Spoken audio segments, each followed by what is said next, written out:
Hello friend, स्वागत है आपका विक्ट्री ओवर स्टडी पर। मैं आज आपके लिए सिविक्स से रिलेटेड कुछ फैक्ट लाई हूँ जो कि फंडामेंटल राइट्स है। फ्रेंड्स, आज हम फंडामेंटल राइट्स पे के टॉपिक पे बात करने वाले हैं, जिसे हिंदी में मौलिक अधिकार कहते हैं। हम सभी इस फंडामेंटल राइट्स से परिचित हैं। फ्रेंड्स, आइए जानते हैं कि क्या है ये मौलिक अधिकार और हमें मौलिक अधिकार, कितने मौलिक अधिकार प्राप्त हैं। तो मनुष्य के जीवन के सर्वांगीण विकास के लिए हमें संविधान द्वारा जो स्वतंत्रता और सुविधा प्राप्त है, उसे ही मौलिक अधिकार कहते हैं। फ्रेंड्स, हमारे सर्वांगीण विकास के लिए स्वतंत्रता और सुविधा की आवश्यकता होती है। बिना स्वतंत्रता के कोई भी मनुष्य अपना विकास वहाँ तक नहीं कर सकता जहाँ तक कि ऐसे हमें जो राइट्स मिले हैं इसके ज़रिए हम कर सकते हैं। तो फ्रेंड्स, इसीलिए हमें 7 मौलिक अधिकार, जब हमारा संविधान बना था तो हमको 7 मौलिक अधिकार प्राप्त थे, जिसमें कि एक संपत्ति का था, जो कि अब 44वें संशोधन के द्वारा उसको हटा दिया गया, क्योंकि उसमें कुछ विवाद थे।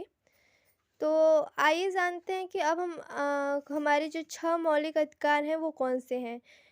क्योंकि जो 7वां मौलिक अधिकार था, हमें 7 मौलिक अधिकार प्राप्त थे, जिसमें से एक हमारा हट गया है। तो अब वर्तमान समय में हमें 6 मूल अधिकार प्राप्त हैं, जो कि इस प्रकार हैं। फ्रेंड्स, आपका जो पहला मूल अधिकार है वो है समानता का अधिकार, जो कि अनुच्छेद 14 से 18 तक है। अनुच्छेद को इंग्लिश में आर्टिकल कहते हैं। तो ये जो समानता का अधिकार है, हमें आर्टिकल 14 से 18 तक प्राप्त है। यानी कि article 14, article 15, article 16, article 17, article 18, इन सब में हमें समानता के अधिकार प्राप्त हैं। और दूसरा आपका है स्वतंत्रता।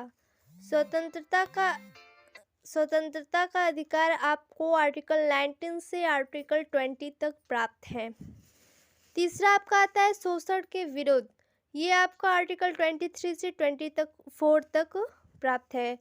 चौथा आपका आता है धार्मिक स्वतंत्रता, जो कि हमें आर्टिकल 25 से 28 तक मिले हैं। पांचवा आता है संस्कृति एवं शैक्षिक, जो कि आर्टिकल 29 और 29 एंड 30 में इसका जिक्र है।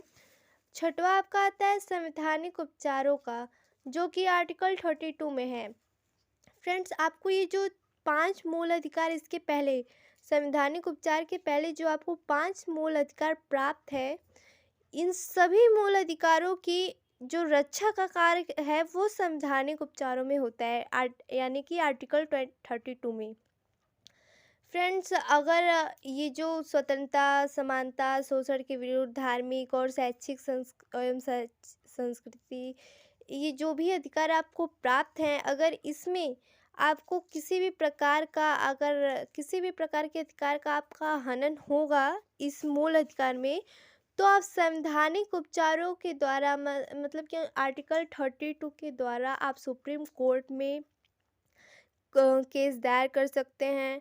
और इसमें आपको 5 लेख प्राप्त हैं। जब मैं आपको इसको डीपली में बताऊंगी, जब मैं पार्ट 2 मेरा आने वाला है, जो कि समानता के अधिकार पे होगा। फिर ऐसे ऐसे मेरा पार्ट 3, पार्ट 4 आता रहेगा। तो जब मैं संवैधानिक उपचारों पे आऊँगी तो मैं बताऊंगी कि उसमें कितने लेख हैं और किस तरह से अगर आपके प्रति आपके अधिकारों का हनन होता है तो किस तरीके से आप केस दायर कर सकते हैं, क्या क्या सुविधाएं हैं आपको इसमें। फ्रेंड्स, बता दूं कि जो ये संवैधानिक उपचारों का अधिकार है ना, इसे हमारे ये जो मौलिक अधिकार प्राप्त हैं, उसे अ, सभी मूल अधिकारों की आत्मा कहा जाता है। तो फ्रेंड्स, पार्ट 1 हमारा फंडामेंटल राइट्स, अगर आपको अच्छा लगा हो तो प्लीज़ हमारे चैनल को सब्सक्राइब कर दीजिए, और अगर आप नए हैं तो सब्सक्राइब करना तो बिल्कुल मत भूलिएगा। और अगर आपको ऐसे ही हमारे फैक्ट्स एंड इंग्लिश के वीडियोस चाहिए तो please subscribe our channel, like, share and thank you.